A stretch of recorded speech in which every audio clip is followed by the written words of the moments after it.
भाई साहब कभी आता ही नहीं स्टेज। आ जाइए बाजू। भैया mic. Sir sir sir sir चालू कर देना। Sir sir sir sir sir एक मिनट सर आप साइड हो जाओ सर। गोपाल दास जी गोयल कोषाध्यक्ष अग्रबंधु सेवा समिति, वो दिखाई नहीं दे रहे मेरे को। कृपया मंच पे आने का कष्ट करें अगर मेरी आवाज आप तक पहुंच रही है तो। आप लोग खड़े रहिएगा, एक बार जाइएगा मत कोई भी। या सर आप लोग खड़े रहिएगा। गुप्ता जी भी दिखाई नहीं दे रहे। जगदीश जी आइए ना। अमृत जी सिर्फ कैंडल पकड़ लीजिएगा। सर आइए यहाँ देखिएगा। आओ सर पीछे आओ। ये सर आप भी आइए।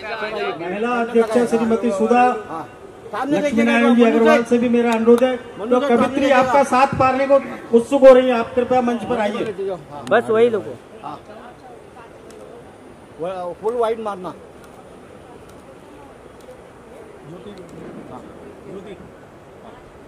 उपाध्यक्ष ज्योति उदेश अग्रवाल भी कृपया मंच पे आने का कष्ट करें। आइए विनोद जी ऊपर आ जाइए।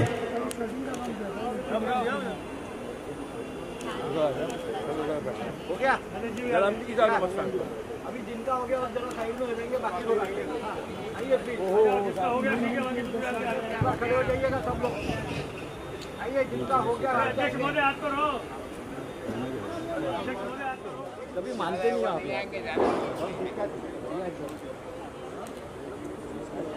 जोरदार तालियों से हम संचालक महोदय का स्वागत करें।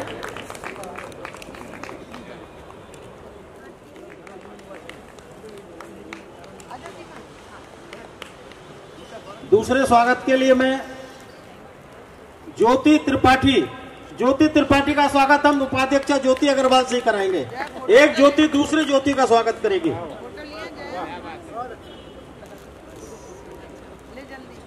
आइए।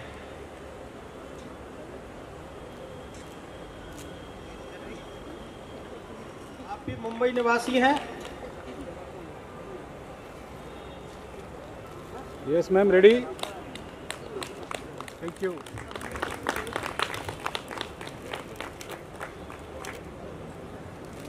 हम सभी का स्वागत करें और इसके बाद हम संजय। अब बाजार खुलने लगे हैं, अब बाजार खुलने लगे हैं। आओ मुलाकात करेंगे, तुम अपना मोबाइल बंद रखना, हम बात करेंगे। अब मेरा इशारा समझ गए होंगे। मोबाइल को कुछ समय के लिए साइलेंट मोड पर रखना। सर्वप्रथम माँ वीणा वादिनी को हम इस मंच पर आमंत्रित करते ताकि आज का ये कार्यक्रम हमारा सफल रहे। उनकी आराधना के लिए आज हमारे बीच में मुंबई ही नहीं अपितु देश की सबसे वरिष्ठ कवित्रियों में से एक लता हया जी की उपस्थिति है। मैं उनसे अनुरोध करता हूं आपकी जोरदार तालियों के बीच। सबसे पहले मैं आप सबको दीपावली की बधाई देना चाहती हूँ और ये भी कहना चाहती हूँ अभी यहाँ से आप जितने भी लोग बैठे हैं, आप यहाँ से प्रोग्राम को उठाएंगे और सबसे जो तो संजय कहाँ गए? हाँ, और हमारे लिए नहीं तो संजय जी के तालियां बजा दीजिए। कवित्री सम्मेलन में एक फंसे हुए हैं, सलमा फंस गई गुंडों में, आता ना, आज संजय जी फंस गए शरीफों में। चलिए यहीं से उठाइएगा। और देखिए राजस्थान की हो, राजस्थानी धुन पे मैंने एक बिल्कुल अलग अंदाज में सरस्वती वंदना कहने की कोशिश की है। मांगू ऐश रुपया मुझको देना है तो ये वर दे। रीत तेरे पूजन की मैया मैंने नई निकाली, तेरे चरणों में रख दी अपनी रचना की थाली। चिंतन का कुमकुम लाई हूँ और मनन की माला, खोल मेरे मस्तिष्क द्वार का अपने कर से ताला। चरणामृत दे मुझे लगन का, चरणामृत दे मुझे लगन का और प्रसाद सृजन का। बस तो मैं भी क्या कर पाऊँ, मैं अज्ञानी जो मैया लिखवाए लिखती जाऊं। रचनाएं सब उसकी दासी, सेवक हैं ये अक्षर, मेरी कल्पना और सोच सब उसके नौकर चाकर। करूं उम्र भर उसकी सेवा। ज्योति त्रिपाठी लाल किला तक कवि सम्मेलन करके आई है। लाल किला पे इन्होंने मंच पे पढ़ा है। हालांकि ये अलग बात है, उस समय लाल किला पर कोई नहीं था, पर देश की बड़ी कवियत्री कम उम्र में जिन्होंने बड़ा नाम कमाया, ज्योति त्रिपाठी पर जोरदार तालियां बजाकर उनका स्वागत करें। और सबसे अंत में लता हया जी। शायद ही हिंदुस्तान का कोई कवि सम्मेलन होगा जो लता हया जी के बिना पूरा होता होगा। उसके पास लता है। एक बार जोरदार तालियां बजा के लता है जी का स्वागत। सर बड़ी कवित्री के लिए कम तालियां हैं, आगे से पीछे तक जोरदार तालियां उठे जी। आप अब उस मानसिकता में है कि अब आगे है हास्य कवित्री है, उनको आपके बीच 4 पंक्तियों के माध्यम से आमंत्रित करता हूं। हंसाना बहुत मुश्किल काम है साहब। कई 4 पंक्तियां मुझे याद आ जाती है कि अपने जख्मों को आईना बनाया हमने, आपको हंसता हुआ चेहरा हमारे आदरणीय उदेश अग्रवाल जी की ओर से इस कार्यक्रम का आयोजन किया गया है। इस हेतु मैं आपको शुभकामनाएं और बधाई देती हूं। आप इस तरह के आयोजन आगे भी करते रहें, आपको ढेरों शुभकामनाएं। आगे भी करते रहे और हमें बुलाते रहे। जी, हंसना और हंसाना भी एक बड़ी कला है जी। बल्कि यूं कहिए कि किसी के उदास चेहरे पर मुस्कुराहट ला देना किसी पूजा या इबादत से कम नहीं। एक बार जोरदार तालियों से आप मुझे आदेशित करें। मुझे किसी कवि की 4 पंक्तियां याद आती हैं कि मुझको कमजोर सी चिड़िया न समझना यारों, हम सबकी तरफ से कि मुझको कमजोर सी चिड़िया न समझना यारों, मैं बदलते हुए मौसम को भाप सकती हूँ, तुमको मालूम कहाँ मेरे परों की ताकत, सारे आकाश को पल भर में नाप सकती हूँ। वाह क्या तेवर है, वाह बहुत अच्छा। अभी मैं आ रही थी सर, गेट पर एक आदमी बहुत देर से 1 घंटे से बात कर रहा था, तो मुझे उत्सुकता हुई, मैंने उसको पूछ लिया। मैंने कहा भाई साहब 1 घंटे से बात कर रहे हैं, किससे बात कर रहे हैं? तो बोले पत्नी से बात कर रहा हूँ। तो मैंने कहा 1 घंटे पत्नी से कौन बात करता है? तो बोले मेरी थोड़ी है। जोरदार तालियों से हम इनका स्वागत करें। इनका परिचय बहुत बड़ा है, लेकिन अभी हम कवित्री सम्मेलन में जो जितना आनंद ले रहे थे, तो मैं समझता हूं कि शायद इतना परिचय ही काफी है इनका। और मैं इनको भी माइक दूंगा, कुछ अपने चंद शब्दों में अपना परिचय खुद स्वयं। सर आगे आइए, आइए आगे आइए।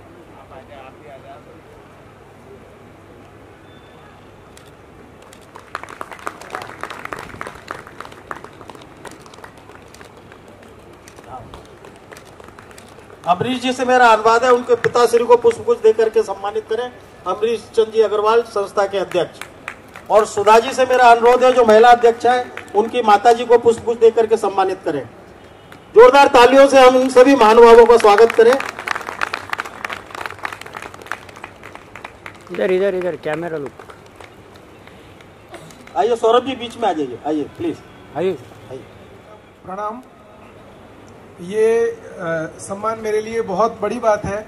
शायद महाराष्ट्र रत्न सम्मान जब मिला था उससे भी ज्यादा खुशी मुझे आज हुई। अच्छा लगता है मुझे कि आज से 10 सालों से मैं भगवत गीता सिखा रहा हूँ बच्चों को, बड़ों को, सभी को। और इसी के लिए हमारी जो राज्य सरकार है उन्होंने मुझे महाराष्ट्र रत्न से सम्मानित किया है। और मुझे लगता है कि आज सभी से मैं निवेदन करूंगा कि मुझे पता है कि आप सभी यंगस्टर्स हैं, उनको जरूर प्रेरित कीजिए कि भगवत गीता सीखें। भगवत गीता ये ग्रंथ नहीं है, भगवत गीता ये एक जीने का तरीका है, हमें जीना सिखाती है भगवत गीता। और आज हम में से बहुत सारे लोग इस प्रॉब्लम से गुजर रहे होंगे कि पैसा बहुत है, सुविधाएं बहुत है, लेकिन जब रात को सोते हैं तो शांति की नींद। भगवत गीता को पढ़ें, उसको अपनी जीवन में उतारने की कोशिश करें। यदि आप ये करेंगे तो महाराष्ट्र रत्न का सम्मान और आज के सम्मान से भी ज्यादा खुशी मुझे उस दिन होगी जब आप सभी लोग भगवत गीता का। बहुत बहुत धन्यवाद सौरभ जी। और आपसे निवेदन है कि हमेशा जी आपने कहा तो एक बात मैं बता देना चाहता हूँ, भगवत गीता सिखाना ये मेरा प्रोफेशन नहीं है, रख सकते आपको आगे पहुंचानी है। और मैं बस वो वचन पूरा कर रहा हूँ।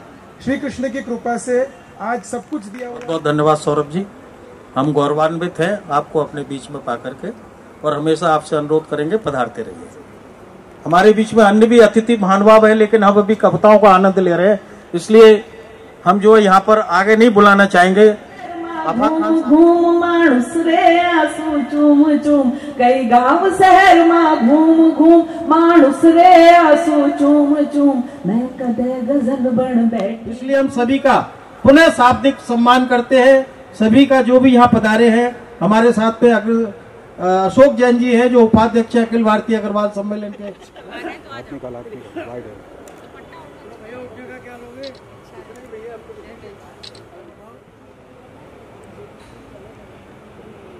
एक सेकंड साथ में आइए। अभी ज्योति राणा जी, ज्योति जी प्लीज आइए। इधर ही इसको लेना है, लेने दो। भैया पूरा कवर हो जाएगा ना? हाँ आ जाओ सर, पीछे आइए, पीछे आइए सर, हाथ आ रहा है आपका, पीछे आइए ना।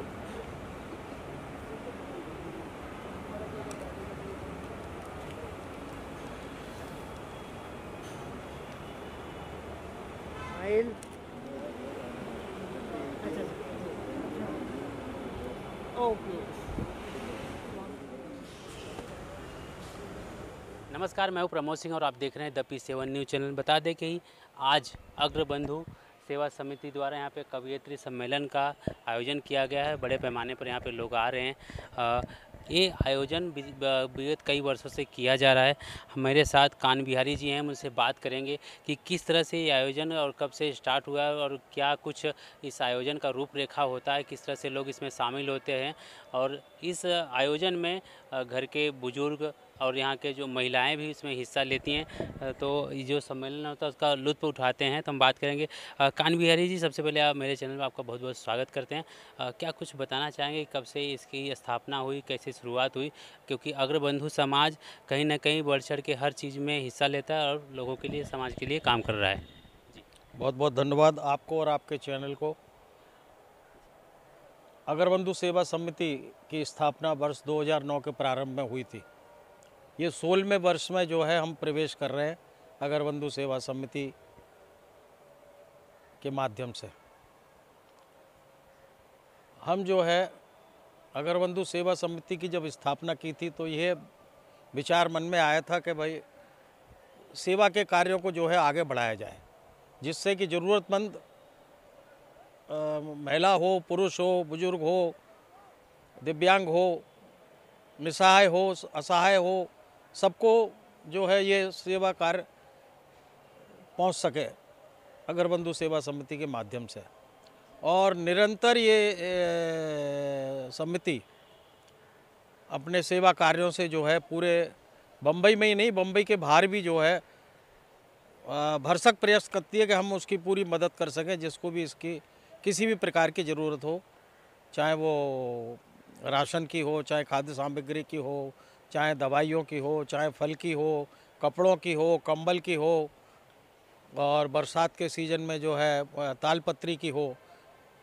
हमने तो जहाँ तक कि जब ये बाढ़ आई थी वहाँ पर गुजरात में, तो हमने जो है वो मकान भी बनवा करके दिए थे वहाँ पर। तो अग्रबंधु सेवा समिति पूरी तरह से तन्मयता के साथ लगी हुई है अपने सेवा कार्यों को अंजाम देने के लिए। हम सदस्यों को जोड़ने के माध्यम से समय समय पर, इसमें करीब 1000 सदस्य और सदस्याएँ हैं समिति में, इनको परस्पर जोड़ने के माध्यम से हम निरंतर कुछ ना कुछ कार्य जो है समिति के माध्यम से करते रहते हैं, चाहे वो सामाजिक कार्यक्रम हो, धार्मिक कार्यक्रम हो, सेवा का कार्य हो। हम सभी को आमंत्रित करते हैं जिससे कि सब एक दूसरे से परिचित होकर के अधिक से अधिक सेवा कार्यों को अंजाम दे सकें। हम बात करते हैं कि अग्रबंधु सेवा समिति सिर्फ मुंबई महाराष्ट्र में सीमित नहीं है। महाराष्ट्र के अलावा गुजरात में जैसे बाढ़ समस्या हो, तमाम जो तकलीफ़ होती है, जो कहीं ना कहीं एक समाज को लेके नहीं चलता है, पूरे सर्व समाज को, सर्व समुदाय को लेके चलता है। अपने समिति द्वारा उनकी मदद करने की कोशिश करता है, जो भरसक प्रयास हो सकता है इनकी संस्था करती है। तकरीबन 1000 से ज़्यादा इसमें महिलाएँ और पुरुष जुड़े हुए हैं, जिनके माध्यम से लोगों तक पहुँचना और उनके हेल्प करना, उनकी सहायता करना अग्रबंधु सेवा समिति का काम है। और भी हम जानेंगे कि किस तरह का मतलब शादी विवाह होता है, मेडिकल खर्च होते हैं, बच्चों की पढ़ाई से लेकर तमाम चीज़ें कि पॉलिटिकल लेवल पे जो लोग नहीं कर पाते हैं, कहीं ना कहीं ये समाज करने की कोशिश करता है। तो एक बहुत बड़ा संदेश है, मैसेज है कि अपने समाज को जोड़ना और जो आगे वाली पीढ़ी है उसको मैसेज देना और लोगों के लिए काम करना, खड़े रहना, बहुत बड़ी अपने आप में बात होती है कि अपने जो निधि होती है, अपनी निधि होती है, जो उनके ट्रस्ट की निधि होती है, उनसे लोगों के लिए कार्य करना, ये एक बहुत बड़ा मैसेज है, अवेयरनेस है जो लोगों तक पहुंचना चाहिए। और भी हम कान बिहारी जी से जानेंगे कि और क्या कुछ है जो हम लोगों को बता सकते हैं कि आपसे जुड़ें और आपके माध्यम से लोगों तक अपना कार्य पहुंचाए। तो और क्या कुछ बताना चाहेंगे कि किस तरह से कार्य हो रहा है? देखिए, वर्ष में हम जो है 3-4 बड़े कार्यक्रम करते हैं, जिसमें हम केवल अपने सदस्यों को ही नहीं, जितनी भी कार्यरत संस्थाएं हैं मुंबई में, जिसमें अग्रवाल बाहुल्य संस्थाएं भी हैं, हम सबको जोड़ने का प्रयास करते हैं। हमारे अग्रकुल प्रवर्तक महाराजा अग्रसेन जी थे, जिनकी हम सब अग्रवाल संतानें हैं। महाराजा अग्रसेन जी का जन्म प्रभु रामचंद्र जी की 34वीं पीढ़ी में जन्म हुआ। प्रभु रामचंद्र जी की 34वीं पीढ़ी में जिनका जन्म हुआ, वो भगवान अग्रसेन जी हमारे अग्रकुल प्रवर्तक हैं, जिनकी हम सारी संतानें हैं। अग्रवाल जो भी कहलाता है अपने आप में, वो उन्हीं की संतान है। हम उनकी जयंती प्रतिवर्ष मनाते हैं और बड़ी धूमधाम के साथ में मनाते हैं, और उस जयंती के माध्यम से हम जो है सभी को जोड़ने का प्रयास करते हैं, जिससे कि वो संस्था से जुड़ें और संस्था के कार्यों की गतिविधियों को जानें और जान करके उसमें अपने भी सहभागी बने। वो तो सहभागी बनेगा तो संस्था और ऊंचे से ऊंचे, बड़े से बड़े कार्यक्रमों को अंजाम दे सकेगी सबके सहयोग से। इसमें कोई दो राय नहीं है कि पूरा अग्रवाल समाज जो भी बम्बई में कार्यरत है, संस्था के साथ में जुड़ा हुआ है, तन मन से तो पूरी तरह जुड़ा हुआ है। धन भी कहीं ना कहीं किसी न किसी रूप में संस्था को या संस्था के अलावा डायरेक्ट भी प्राप्त होता रहता है। दूसरा, हम जो है हर वर्ष अपना जो वर्ष प्रारंभ करते हैं, वो माता जी की चौकी के करने के हिसाब से हम जो है अपना पूरा वर्ष जो है, जिससे हमारा अच्छी तरह से जाए, अच्छी तरह से हम सभी कार्यों को अंजाम दे सकें, सबकी सेवा अच्छी तरह से कर सकें, तो हम प्रतिवर्ष स्टार्टिंग में माता रानी जी का आशीर्वाद लेते हैं और माता की चौकी के हिसाब से हम उस कार्यक्रम को अंजाम देते हैं। वो कार्यक्रम भी बृहद रूप में होता है, और बृहद रूप में होने के कारण उसमें भी अनेक संस्थाएं जुड़ती हैं, पूरा समाज जुड़ता है।